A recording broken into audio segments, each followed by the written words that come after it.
Stahalaba. Tôi dùng tháp đi.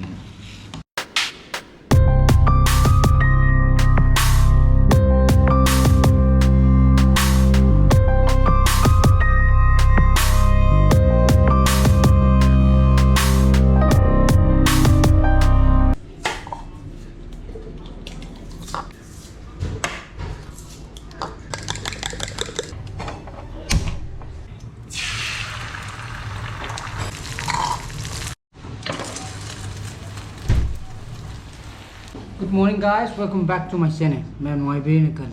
Ayuki success. Sara kena tahu ni apa. Paneer, thong eh. Kena. Kerapa bagus? Stahalaba. Tôi dùng tháp đi.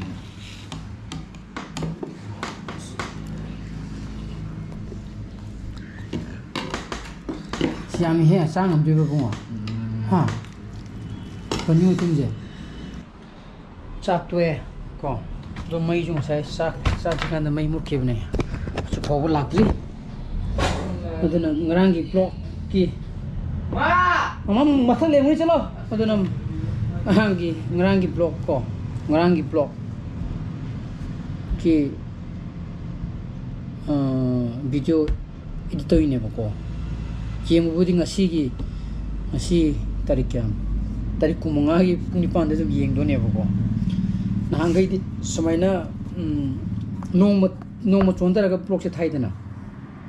Noma chondara ga block tha baje nami ba numitu gi nungdang atheng bade tumum dai da video ji edit tawraga aduga adum nungdang duma aina tum thaba kanda upload to khalaga dum thamam mane ba ko madui ta di mu haidi ayukta thabak nung la ju adagi ama ma la ju engon da haidi block edit to bagi engon tension do to botok do bagi tension do lekte tana ko odong rang di ngam da ba ngai kai no dang rang ai gi block khar lei di ba ko aina thagata ba madugi block tung ngarang yam sang madu hane edit tawraka ngasa ayo aina mo upload to khalaga thamme ba ko madugi block to jai mafum matam saraga thagala kini block mari ko bane ba ko adunam tang video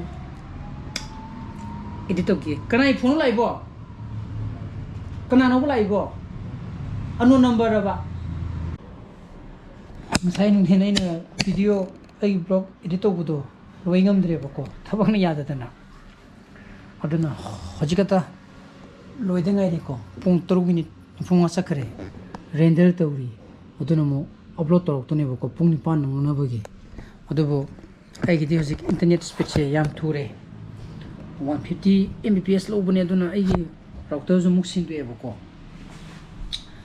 aduna router muk sin do obni na hana gi router ji di only single band ba ko matam ju di 5G gi phangdamni na aduna ina 150 mbps ki lawraga ju 60 digi maximum da 60 digi maximum da 60 mbps digi na phangda bai tare hana gi router je mo router ji mo upgrade tawre upgrade tawbu digi hoji 170 180 ko then 200 me da phangye ba ko aduna hoji video upload to ju yam thure ko min manga tara da dum upload to ngam me internet na yaraga di aduna kuira adan puni pandi dum nangani sidaina tawduse mai mutaba ko mai mu khagadi mu bera ka do ne ba upload to mu nangoi do ni ko dan to pung 3 minute sarnite 3 minute ngai cheli dona si to bole ga sak tho ga jum ta web series am ta yenge question bangam da leire ba ko keno gi Shahid Kapoor gi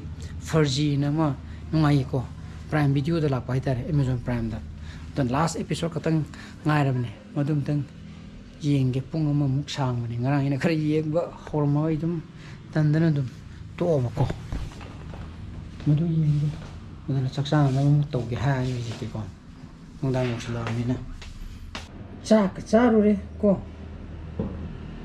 saksa di me thadar man siu loiram dre en saksa ba thuri ba la khang de ko ati hing di sako mo sakadab leidana ai je mo ai kuta do namri lhong sa do ro ko adi yadu male ne su da badi nong nga mang baga na do ai ai olami ko मा बुद्धि तुम कंगनी दला try तो थोनी तो तुम स्टी खग चोरी चोरी तोरी कांद को स्टी नमौददी आइदि फजन के नो ताउ या देबको आइदि स्टी ममी अतना अदु मु dry तोरमी ai imana ba ki sako ma sa phone tor men ham suma lo hom ba kan jo khaira bane ko mi kanam ta kemte yok te hetuna lakta ba yaro ina ko sim ta upload to torom ge duga upload torom kan ta igi ta sui jum ta lo shilo ge na to bane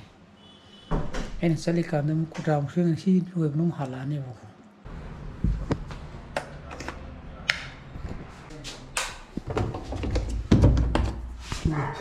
chulore nim lakthar tan hi steam ta okay ko hai no war badum kang jaramani ma di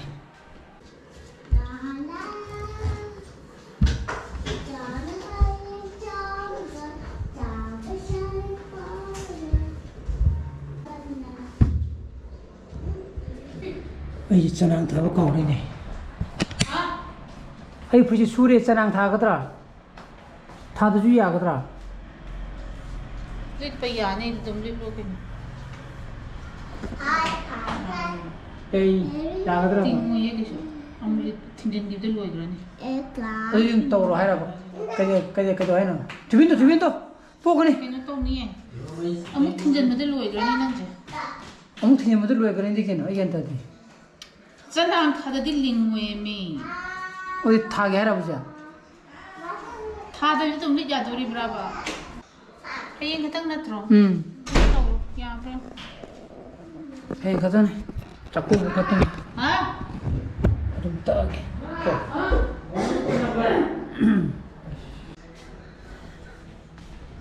Sti tak ba thawak. Rashalla ko. Hayeng sidam khagam shubi tarabun hayeng ayuk mukta age. Mai mu kagala bya ko. Hojik mai mu pi thawak am kan tawri ba ko.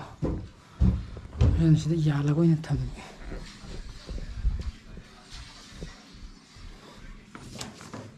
Pan taram duri ni minimum ka tinga ni.